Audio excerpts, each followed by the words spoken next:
Olá, voltamos? Voltamos então. Voltamos. Depois de uma pequena pausa, estamos de volta e esse é o nosso encontro número 10 e eu estou muito feliz, né, de estar aqui. Eu sou Maria Fernanda, estou aqui com a Simone Grivot e esse é o nosso espaço de trocas, trocas autênticas, onde nós conversamos sobre trabalho, vida profissional, vida pessoal, como a gente equilibra, né, e os nossos desequilíbrios também nesse caminho. E a gente fez alguns encontros sobre transição profissional. Hoje vamos estender um pouquinho mais ainda essa conversa e fico feliz de estar aqui contigo, Simone, com quem vai nos ouvir. Seja bem-vinda mais uma vez. Obrigada mais uma vez por esse espaço que a gente cultiva, né, com tanto apreço e com tanto carinho. E que bom que chegamos no episódio 10. Fico bem feliz. Muito obrigada. Eu acho que a gente já deve ter falado isso outras vezes, né? Esses encontros, eles começam nas nossas trocas pessoais aqui, né? A gente vem trocando efetivamente com frequência, né? Já faz algum tempo, assim, acho que mais intencionalmente acho que desde o início do ano passado, né, Simone? Acho que foi ao longo de 2024, assim, foi um ano que a gente trocou com bastante frequência. E decidimos encontrar uma forma de transbordar um pouquinho, né, do que são os nossos encontros, das nossas conversas, das nossas percepções, e tem sido muito bom. A gente vai respeitando o nosso ritmo, o ritmo das nossas vidas. Aconteceram muitas coisas aí nesse ano, né, que a gente está aqui. Então, hoje, nosso episódio, a gente vai falar um pouquinho sobre transição profissional e organização financeira, né? Como que a gente pensa um pouco, traz o dinheiro, a parte financeira para essa conversa da transição profissional. Então, nós temos, a gente sempre deixa esse convite, né, para os outros episódios, porque quando a gente pensa em transição profissional, podem ter diferentes motivações, diferentes formatos, transições maiores, menores, e a gente pode trazer essa conversa aqui para esses diferentes momentos e movimentos, né? Então, vale assistir, né, esses episódios que já estão disponíveis, tanto no Spotify quanto no YouTube. Mas falando, né, trazendo um pouco esse ponto da organização financeira para essa conversa, primeiro que, assim, eu trabalho com planejamento financeiro e a Simone trabalha com mentoria de carreira, e o nosso trabalho se conecta em muitos pontos e cada uma vai olhar, né, e ajudar vocês, assim, em diferentes momentos e muito complementares, né, tanto que a gente está se apoiando aí nos nossos trabalhos. Mas pensar um pouquinho, quando a gente quer fazer um movimento de transição, né, sobre tanto o nosso custo de vida atual, quanto como as coisas vão ficar nesse novo momento, faz parte desse nosso planejamento. Planejamento esse que precisa de plano A, às vezes B, às vezes C, né, Simone? Coisas vão acontecer. Acho que incluir os imprevistos, incluir que as coisas não são lineares, faz parte do planejamento, né? Acho que esse é um ponto fundamental. Planejamentos que funcionam são os que consideram os imprevistos, as falhas, a nossa humanidade e que as coisas também não dependem só da gente, né? Acho que esse é um aspecto importante. Por mais que a gente desenhe, faça tudo bonitinho, tem a vida maior aí nos trazendo uma série de novidades, aventuras, né? E a gente queria começar falando um pouquinho, acho que um dos primeiros pontos que quando nós pensamos na transição profissional é olhar, parar um momento para olhar para o custo de vida atual. Então, normalmente quando eu atendo autônomos, muitas vezes a pessoa já chega assim, querendo olhar, eu quero ver o meu trabalho, quero ver alguma coisa do negócio. E eu sempre faço esse convite para olhar primeiro para a pessoa física, né? Tá, mas para a gente saber que trabalho essa pessoa tem, onde que ela precisa chegar, a gente precisa entender um pouquinho como que é o custo de vida dessa pessoa. E as possibilidades são tão grandes, né? Assim, a gente estava antes de gravar aqui falando sobre pagar aluguel, sobre ter estar no lugar próprio, sobre o impacto, moradia é um exemplo assim que é muito significativo dentro do nosso orçamento. Então, quando a gente decide fazer uma transição, parar para olhar, né, com muita clareza sobre o nosso custo de vida no momento, é muito importante. E como que as coisas vão ficar dali para frente, né? Então, essa é uma etapa que eu acho que tanto no meu, no teu trabalho, a gente vai ter esse espaço, né, Simone? Me conta um pouquinho aí. Eu acho importante isso que tu fala em relação a gente olhar para a gente mesmo, né? Porque às vezes a gente se empolga tanto com uma possibilidade nova. A gente falou sobre isso em alguns outros episódios, né? Sobre essa insatisfação que geralmente é o que motiva a mudança, né? Uhum, E pensar nessa nova possibilidade, né? Nos satisfaz, né? E uhum, aí, às vezes, faz com que a gente se perca um pouco no como a gente vai mensurar essas coisas, né? E às vezes é o prato cheio para a gente tomar as decisões equivocadas, né? Então, isso que tu fala em relação a gente, num primeiro momento, olhar para a gente primeiro, né? Entender mais as nossas necessidades, entender o nosso estilo, o estilo de vida que a gente tem, o estilo de vida que a gente quer construir, né? E depois pensar se essa possibilidade está alinhada com isso. A gente nunca pode colocar um plano, um projeto como prioridade. A prioridade sempre tem que ser a gente. Assim. Sempre olhar para a gente. Quem é que vai construir esse plano? Né? Quem é que vai viver a partir de agora com essa nova realidade? E se a gente se esquece disso, e sinceramente, assim, eu não tenho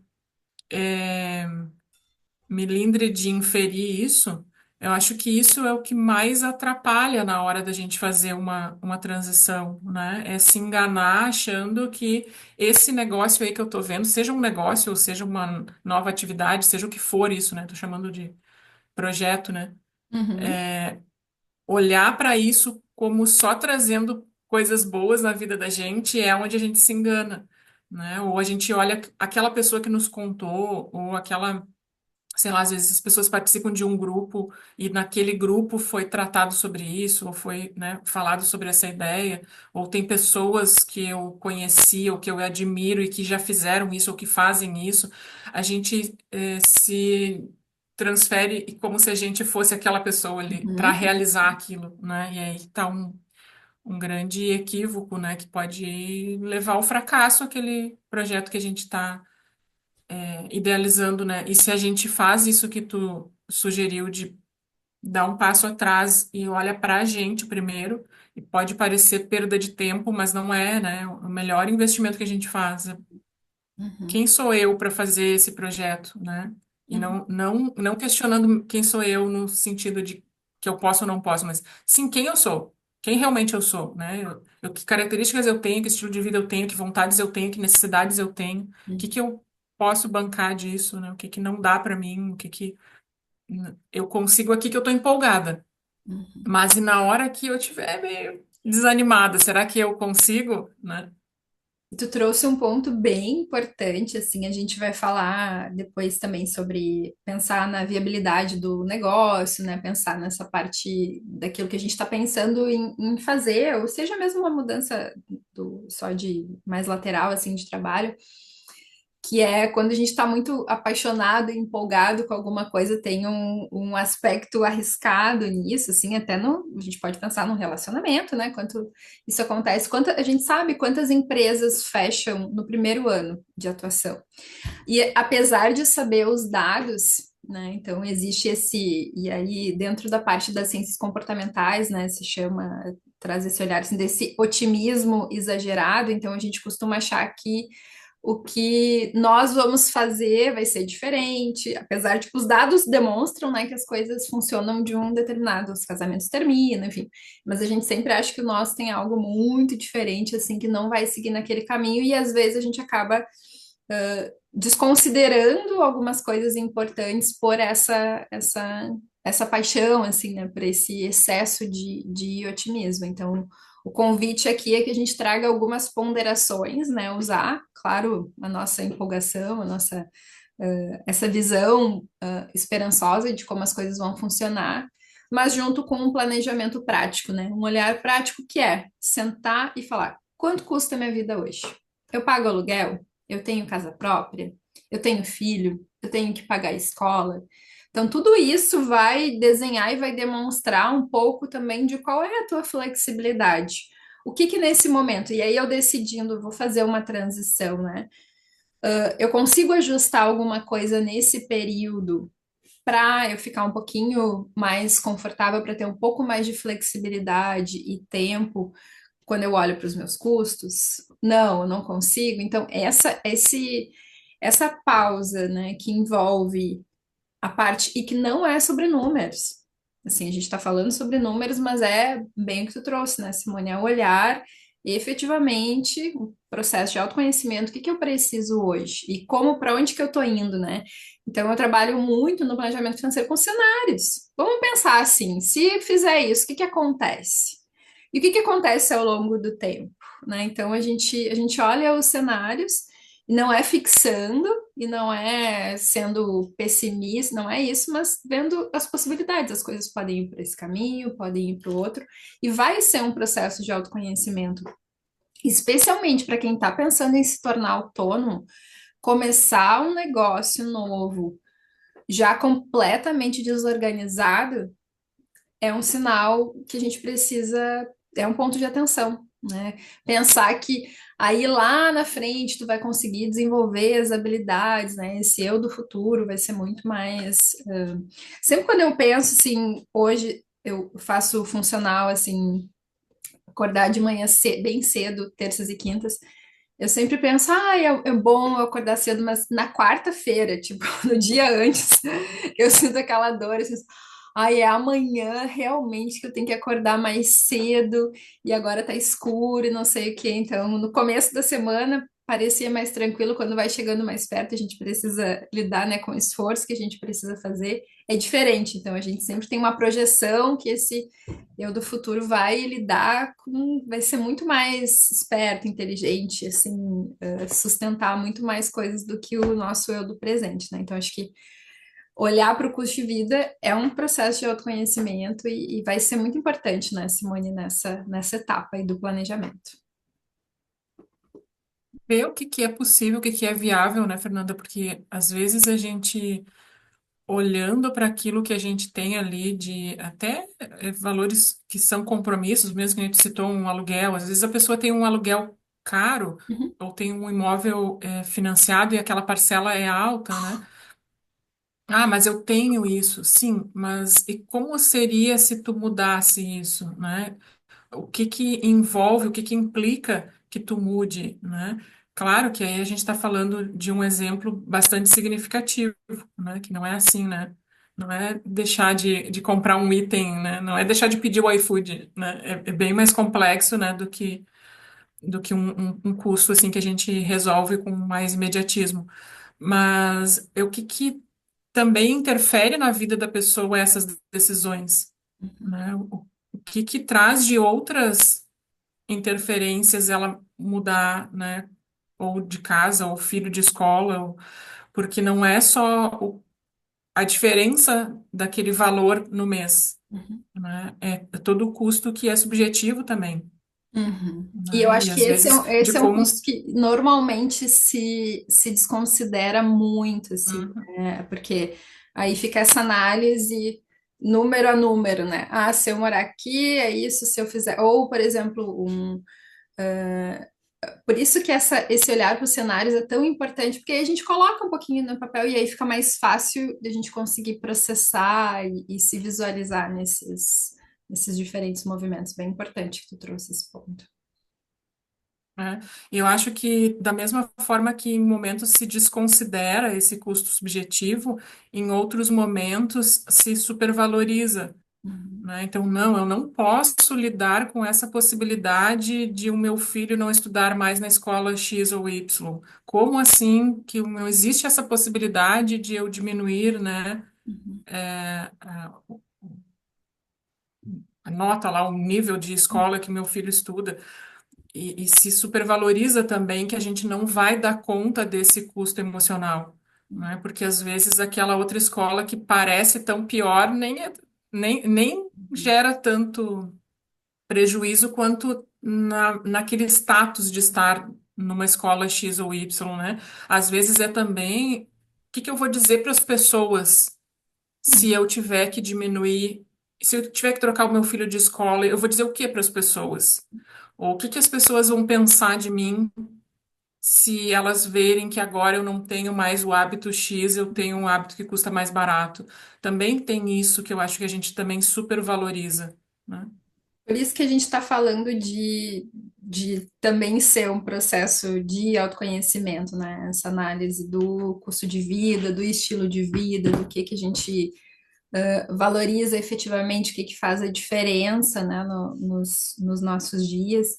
E eu acho que, como a gente já falou em outros encontros também, né, o quanto o momento que a gente está emocionalmente para fazer uma transição profissional, que vai estar olhando para várias camadas da nossa vida, vai impactar, né, Simone? Eu estava te falando uma questão pessoal, assim, sobre tomar uma decisão, e aí eu falei assim, emocionalmente eu não dou conta de fazer isso agora, porque eu passei por uma série de situações que foram muito difíceis, e aí agora, nesse momento, isso é um passo grande emocionalmente para mim, que eu tô sentindo que eu não dou conta, né? Acho que o cuidado que tu trouxe também é importante. Ah, eu posso estar superestimando, eventualmente, posso sim, mas às vezes a gente já sabe que a gente está um pouco vulnerável e que determinados movimentos vão demandar mais. Então precisa. E aí a gente não está falando só sobre custo financeiro. Então, olhar para esse custo de vida da forma objetiva e subjetiva, né? Quais são as nuances que estão ali, e se experimentar, às vezes fazer uma mexidinha aqui e ali, observar como seria. Acho que a gente vai se descobrindo tanto nesse caminho, assim, quando a gente se coloca em experimentação, né? Acho que tem muita coisa que acontece aí muitas descobertas. Sabe que esse exercício que o planejamento nos leva, eu acho que ele é muito benéfico se a gente conseguir não ficar preso no planejamento de uma forma fantasiosa, não é? Porque quando a gente constrói um planejamento, a gente pode cair nesse engano, né? De ficar vivendo ali dentro de um mundo de fantasia que dentro daquele planejamento qualquer coisa cabe, né? Mas se a gente conseguir fazer um planejamento que ele permita isso que tu está dizendo da experimentação, né? É um bom exercício, uma sugestão que eu posso deixar é pega uma situação lá que tu possa modificar, que tu precise, né? Ou que tu colocou dentro do teu planejamento e tenta praticar ela, mesmo que seja de faz de conta. Então, eu vou agora sair no supermercado, faz de conta que hoje eu já estou nessa situação nova. E eu já tenho que ir no supermercado, fazendo compras de forma diferente. Vamos supor que eu tinha um salário fixo e eu estou querendo me tornar autônoma. Então, eu já vivo numa realidade que eu estou estimando aqui que vai ser desse jeito. Como seria ir no supermercado? E não só ficar imaginando, mas vai lá no supermercado, faz a tua compra agindo como se tu tivesse aquele outro orçamento que não esse que tu tem hoje. Né? Isso também é um bom orçamento. Mesmo que de amanhã tu tenha que voltar no supermercado e comprar o resto que tu deixou de comprar. Mas tenta fazer esse exercício mais próximo da realidade. É uma forma da gente conseguir sentir um pouco mais como seria a gente mesmo, né? Porque uma coisa é tu sugerir para um cliente teu, eu sugerir para um cliente meu. Outra coisa é a gente vivenciar aquela situação, né, Fernanda? E nem sempre a gente pode esperar até a aplicação prática. Às vezes pode ser tarde demais para testar, né? A gente pode fazer um teste prático, simulando uma realidade, mas o mais próximo possível do que seria, sabendo, claro, que aquilo é uma simulação, mas tentando colocar o máximo possível de proximidade com uma realidade, né? Não sei se faz sentido isso aqui. que Sim, eu tô não, sugerindo. com certeza, sim, faz sentido, né? E a gente sempre propõe, né, que a transição seja feita com uma certa organização, planejamento, sempre, né, sempre no caso, a menos que tenham algumas situações que são graves, que a pessoa precisa sair, a gente vai sempre reforçar isso, né? Às vezes a pessoa está numa situação ruim, difícil, que vai ser um outro caminho, assim, vai ser, não, precisa sair amanhã e é isso, e vai ser um outro plano, né? Então, mas de maneira geral, né, quando tem que é a maior parte dos casos que a gente vê, existe esse espaço de organizar. Então, a gente está falando de, primeiro ponto, olhar para esse custo de vida e, e aí, claro, né, dependendo do movimento que a pessoa está fazendo, ela vai já estar estudando uma coisa nova, vai estar experimentando, então experimentar, né, esse trabalho, essa mudança que vai acontecer, assim como tu falou, tanto experimentar um novo custo, quanto trazer ações práticas com relação a essa nova atuação, se for o caso, né, de uma mudança profissional para uma outra área, por exemplo, essa experimentação vai abrir possibilidades, vai te ajudar a te entender melhor, a descobrir coisas, assim, e então acho que isso é sempre muito válido, assim. Então, esse foi o primeiro ponto que a gente trouxe, né? Pensar no custo, e já foi, já abrimos várias caixinhas a partir dele, né? Porque um processo bem profundo. Olhar o custo de vida atual. E aí, o segundo ponto que a gente falou foi organizar uma reserva, né? Então, a gente sabe que uma mudança especialmente para quem vai se tornar autônomo, né? Organizar uma reserva boa por um bom período para que tu consiga dar o tempo para as coisas, né, acontecerem. E acho que isso vai ser, isso é fundamental, é essencial, assim, porque é o que vai viabilizar muitas vezes essa mudança, esse movimento. Então, tu entendendo qual é o teu custo de vida, tu vai poder projetar e se organizar para ir aos poucos guardando esse dinheiro para que tu consiga fazer o teu movimento sem que te falte, né? De fato, assim, né? A gente não consegue, a gente vai fazer o nosso plano de negócios, né? Pensar na nossa atuação, mas o fato é que a gente não sabe exatamente, né? A vida de autônomo é diferente do CLT, que tem um salário fixo, e então a gente vai lidar com uma outra dinâmica de funcionamento, por mais que a gente tenha uma expectativa, eventualmente já tem alguns clientes, é uma dinâmica diferente, né, Simone? É um outro. Funciona de uma outra forma, então a gente vai precisar reaprender.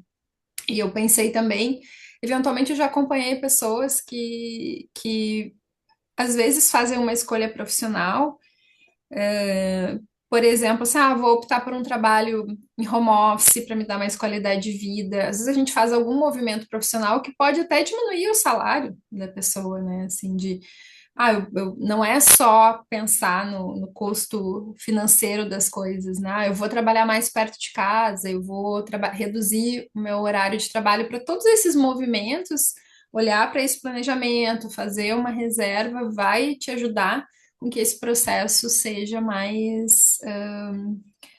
um pouco mais tranquilo com os próprios obstáculos e desafios e alegrias que ele vai ter, né? Tem uma estimativa, né, que costuma se usar, que é de 1 a 2 anos, né, que a gente tenha, né, uma reserva para nos bancar por 1 ou 2 anos. É claro que a gente está falando no mundo ideal, né, Fernanda? Porque a maioria das pessoas mal consegue bancar o mês, quanto mais guardar para ter uma reserva para se bancar por 1 ou 2 anos, né? E nem sempre isso é viável, às vezes isso inviabiliza que a pessoa faça uma mudança, né? Eu costumo sempre recomendar que se a pessoa está trabalhando, se ela tem, né, atualmente uma fonte de renda, seja qual for, né, seja de um outro trabalho autônomo ou seja de um salário, ela tentar avaliar o quanto tempo ela consegue ficar fazendo esse projeto em paralelo, mas ela não abandonar, né, aquela fonte de renda que ela tem. Mesmo quando ela já tem uma reserva, né? Porque é isso que tu está dizendo, a gente não tem como garantir que a pessoa vá ter, né, aquele retorno do projeto que ela está trabalhando, né? E não é uma forma pessimista de pensar, né? Os negócios também, né? Quando a gente monta um plano de negócios, a grande maioria, né, das áreas, com algumas diferenças conforme a área de atuação, também gira em torno de 1 a 2 anos o retorno de um negócio. Uhum, Então, muitas vezes esses modelos que vendem para as pessoas, né, de ganho fácil, uhum. as E pessoas partem escalonamento achando, alto, assim, né? Ganho fácil e, tipo, não, faz online que vai ter muita gente. é, de um crescimento exponencial imediato, né? E até é contraditório o que eu acabei de dizer, né? Um crescimento exponencial imediato, não tem como ser crescimento, não pode ser imediato, É. mas de um curtíssimo prazo, né? Às vezes as pessoas se iludem achando que no primeiro mês elas já vão ter retorno daquilo que elas começaram agora, né? E não é assim que funciona. Uhum, Ah, mas o fulano fez e conseguiu. Ah, mas tem o caso. Ah, óbvio que tem muitos casos, mas esses muitos casos, eles não representam o todo. uhum, Estatisticamente, eles não representam o todo, eles são casos isolados. A gente se apega muitas vezes a esses casos que dão certo, como se fosse a regra. Isso não é a regra. Tu falou quantas empresas, né, fecham no primeiro ano. Tem um índice que eu não sei atualizado, mas ele não costuma mudar muito. Se ele não é esse ainda hoje, é muito próximo disso, que 20% das empresas sobrevivem ao segundo ano, uhum, né? Então é um índice muito baixo de uhum, quem consegue sobreviver. E é claro que eu estou falando aí, porque a grande maioria das empresas são micro e pequenas uhum, empresas. uhum, São pouquíssimas grandes empresas, uhum, né? Então, esses casos, né, e as pessoas dão exemplos de Google, de Microsoft, de Apple, de Nike. Oi, tu tá aí fazendo brigadeiro na tua cozinha, sim. né? Então, pegam como referência casos que não são. Ah, não, mas o influenciador lá que eu sigo, ele conseguiu isso em pouco tempo. E aí tu vai ver, ele tá fazendo lá coisa de anúncio de jogo do Tigrinho, Bet, É. Uhum, né? Então a gente não sabe exatamente qual é a realidade para ter chegado ali, né? E uhum, muitos também desses casos de sucesso, até de grandes empresas, quando a gente vai conhecer a história de perto, aí tem, né, as conversas de bastidores, que na verdade não era bem assim como é contado, isso aí é uma parte da história, mas é uma meia-verdade, né? Não foi bem assim, tem muitas coisas que são omitidas, né? Então, acho que a gente partir de um referencial de reserva que seja possível dentro da minha realidade, seja viável dentro da minha realidade, que talvez vá postergar um pouco mais aquele prazo que eu estava imaginando lá no início, né?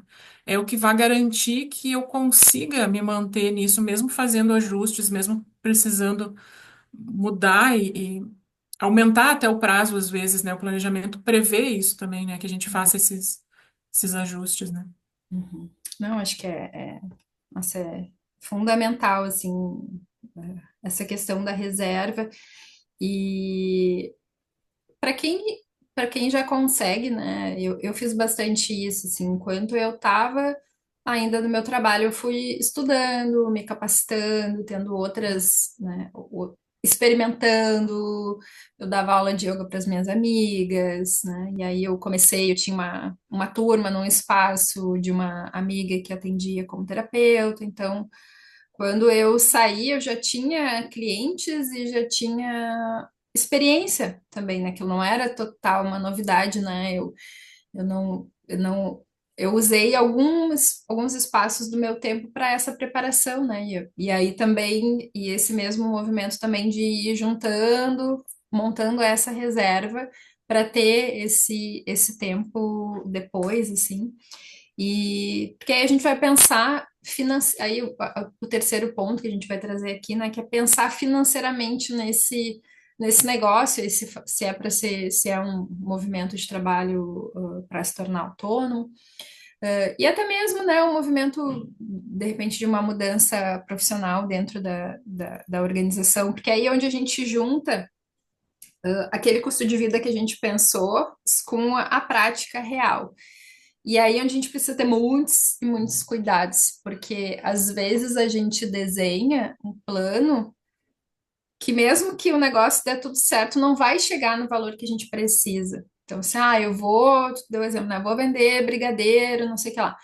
Mas aí, às vezes, tu desenha um negócio que a capacidade não vai chegar aonde tu precisa. E eu não tô falando sobre, não é sobre brigadeiros essa conversa, né?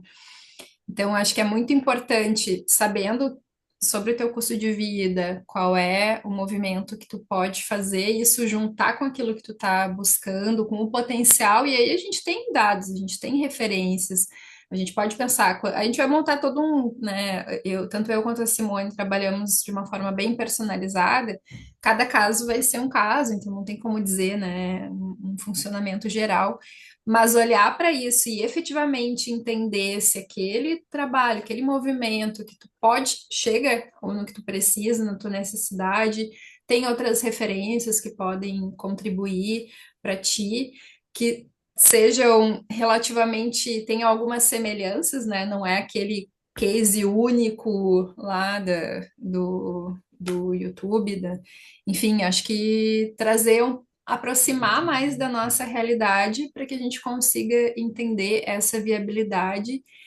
e dando os passos, né, aos poucos, assim, porque eu vejo também, às vezes, a pessoa pensa em abrir um negócio, ela já dá vários movimentos que já cria algo super robusto, com um custo alto, num primeiro momento, que ela ainda está construindo, né? Então, acho que tudo isso vai fazer a diferença nesse planejamento e nessa organização desse novo momento,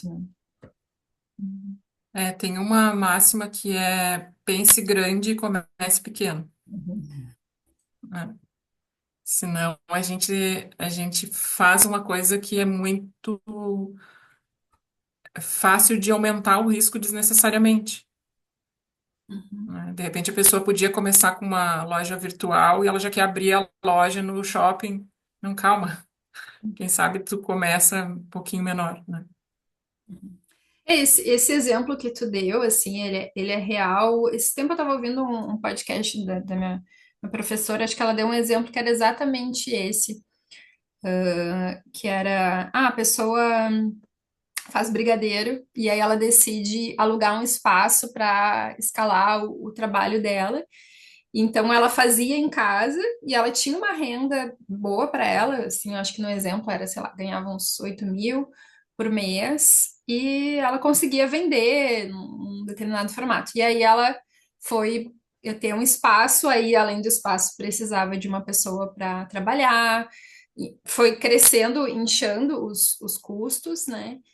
E aí ela percebeu que ela precisava vender muito mais só para pagar o custo fixo. Então, ela vai ter que ter todo um. Esse é um ponto bem significativo. Então, só pensar em crescer e escalar precisa considerar isso, né? E a gente não está dizendo que as coisas não devem crescer, não é isso, mas pensar, estruturar isso e ter essa clareza. Então, significa que tu vai precisar vender mais, vender para um outro custo. Como que isso vai funcionar? Não é só, trocou de fazer aqui para fazer ali e vai funcionar do mesmo jeito, as coisas vão girar. Tu vai ter uma empresa, né, um espaço, tu vai ter vários outros custos, várias outras dinâmicas. Então, construir isso aos pouquinhos, né? E perceber se é lá que tu quer chegar também. Uhum. Eu acho que a gente é muito. Tem um livro, acho que é da Schumacher College, que se chama Small is Beautiful, que é pequeno é Uhum. bonito, bonito é ser pequeno. Uhum. Eu acho que hoje em dia tá tão essa coisa assim mega e tal, e a gente perde que existem tantas oportunidades da gente trabalhar no um a um, crescer o nosso trabalho, né, da gente fazer uma coisa nos nossos espaços, usar, enfim, tem inúmeras possibilidades. Então a gente quer trazer essa reflexão aqui, né? O que que é realmente necessário, qual o passo que precisa ser dado agora, no teu momento. Respirem, respirem. Sim. Equilibra a empolgação com a ação, né? É. E às vezes a gente está usando esses exemplos que são de empreendedorismo, porque às vezes fica até mais fácil de ilustrar, né, Fernanda? Porque sim, poderia ser, eu posso começar a fazer brigadeiro na minha cozinha. Não, mas é que na verdade é assim, ó. Tu tem que entender que eu preciso construir uma cozinha industrial, e aí eu fico lá 6 meses construindo a minha cozinha industrial e não tendo R$ 1 de renda, né? Enquanto eu poderia já estar fazendo na minha cozinha e iniciando o negócio.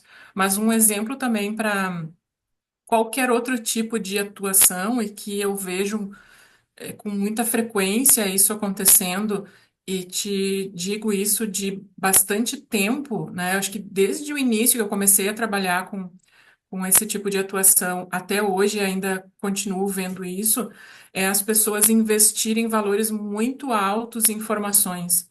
Então a pessoa faz uma formação, ela terminou, ela já emenda outra, ou ela nem terminou aquela, mas ela já precisa da terceira. E são valores muito significativos, né? Muitas vezes essas formações no mercado são valores bem altos, porque até é uma forma de dar mais valor para aquele certificado é cobrando um preço alto, então as pessoas às vezes se enganam que um curso que tem um valor muito alto é o que eu preciso, né? O baratinho não é o que eu preciso daquele que custa bem caro, né? E que elas investem muito dinheiro, né? E às vezes nem conseguem ter um aproveitamento daquela formação porque não conseguiu colocar em prática aquilo que aprendeu naquela formação. E aí eu já tenho a parte 2 daquela formação, agora tem o nível 2, 3 e 4, o nível master, o nível, né? E muitos institutos ganham dinheiro fazendo isso, porque a pessoa está empolgada ali, né? E aí ela já compra a segunda formação. Então, é também uma forma de facilmente se perder, né, nessa organização de modelo de negócio, de nova atuação que a gente está, né, nesse tópico, para calcular melhor o que, não só o que eu disponho para investir, porque talvez eu tenha esse dinheiro na conta, isso não está me fazendo falta, então eu posso. Não, calma, tu precisa fazer isso agora. Será que tu não vai ter um aproveitamento melhor se tu praticar isso que tu aprendeu nessa formação para depois fazer uma próxima formação e poder, né, ter melhor aproveitamento disso que tu vai ter na próxima, né? Então, esse consumismo dos cursos também é bastante é um ponto, eu acho que é onde as pessoas se perdem muito, né, e gastam muito, investem, às vezes nem precisava ter feito aquele curso nem vai agregar para ela aquilo que ela está imaginando, porque ela desconhece daquela atuação também, muitas vezes, né? E por isso a importância dos nossos trabalhos, assim, né, desse apoio, porque nesse momento a pessoa está com várias possibilidades. A gente fala, né, que esse movimento de transição é um movimento de tirar as coisas do lugar, ele tem causa, ele tem um pouco de bagunça, vai fazer parte, a gente está eu caí muito nisso, assim, que tu trouxe, né? Eu lembro que quando eu estava na minha transição para trabalhar com yoga, eu queria fazer todas as capacitações, assim, e aí eu lembro que eu fiz uma que era yoga para crianças, e porque eu ficava com muito receio, né, muita insegurança e querendo, tipo assim, já olhar para todas as áreas, assim, né? E eu lembro que eu nem consegui terminar a formação, porque eu tive uma viagem, teve uma mudança no cronograma do curso e eu não consegui finalizar. E eu lembro de ter me dado conta, assim, mas tipo, mas eu acho que eu nem quero trabalhar com criança, sabe? Eu queria fazer para ter a formação, para ter mais uma capacitação, mas não estava alinhado com o meu objetivo principal. O meu objetivo principal era trabalhar com adultos.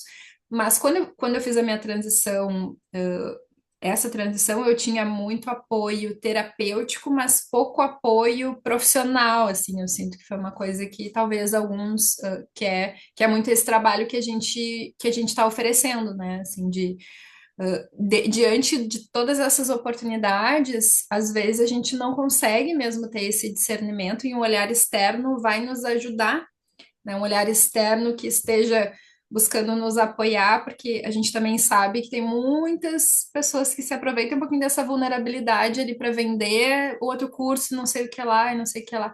Não que tenham feito isso necessariamente comigo, mas isso acontece, né? Isso acontece enfim, tem pessoas que estão ali buscando mais clientes e não necessariamente preocupado com o momento de vida daquela pessoa que está ali, né? Então, a gente, nos nossos trabalhos, esse apoio que a gente oferece nessa travessia vai ajudar nesses discernimentos, mas faz sentido, tu realmente quer trabalhar com criança, Fernando, esse é o teu público, precisa agora, né? A gente tem áreas de interesse, tem vários cursos, várias coisas que a gente faz por interesse, mas a gente vai estar passando por uma fase com tempo, recursos, várias coisas vão estar limitadas. É a mesma disponibilidade cognitiva que a gente vai ter que dividir com um monte de coisa que vai estar acontecendo, né? Então, acho que bem bom que tu trouxe esse ponto que a gente nem tinha conversado sobre ele. E eu acho que a gente precisa ir para os nossos finalmente, assim, indo, se encaminhando assim mais uns minutinhos, assim. Ah, eu acho que é a gente ter consciência e aceitar que não tem uma fórmula mágica. Não tem. Não tem fórmula mágica para ganhar dinheiro, não tem fórmula mágica para emagrecer, não tem fórmula mágica para nada.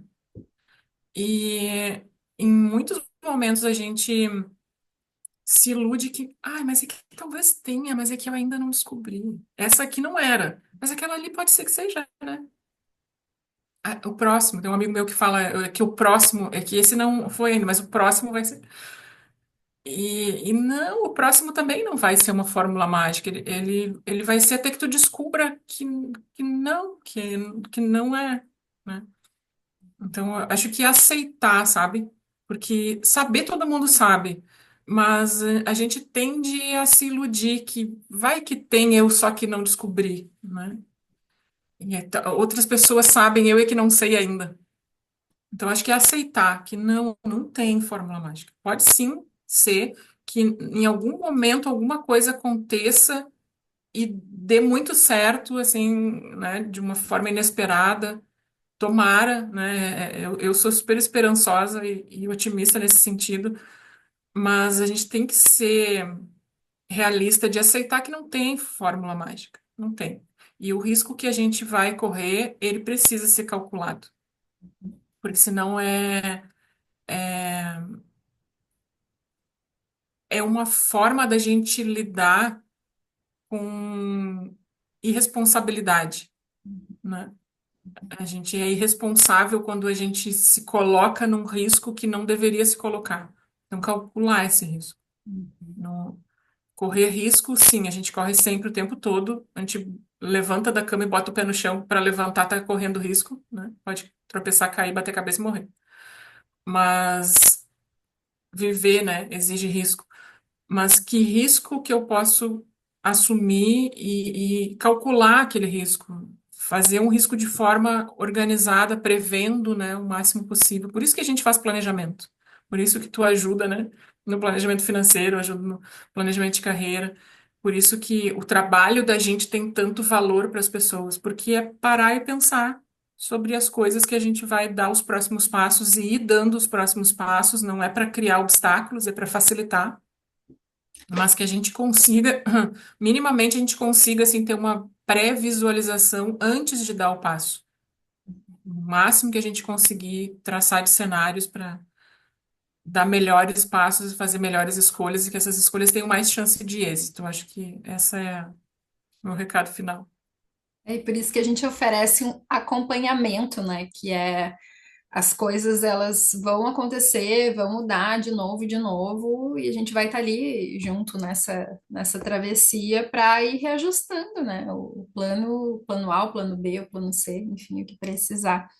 Então, resumindo assim, né? Hoje a gente falou sobre transição profissional e organização financeira, então falamos sobre, primeiro ponto, olhar para o custo de vida atual, não só o custo, tanto o custo objetivo e o subjetivo, né? O que está envolvido, quais são os gostos, o que tu está buscando, e olhar como as coisas vão ficar com essa mudança, né?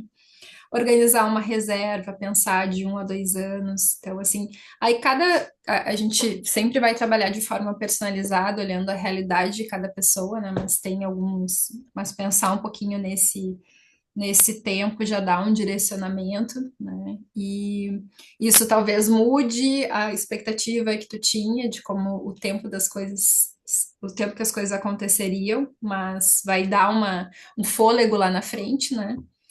E pensar nessa estrutura desse modelo de negócio, né, daquilo que tu quer oferecer, se for o caso de uma mudança para um trabalho autônomo, mesmo que for uma mudança dentro de um trabalho CLT, de como vai ficar esse custo de vida, como que isso vai se ajustar na tua vida.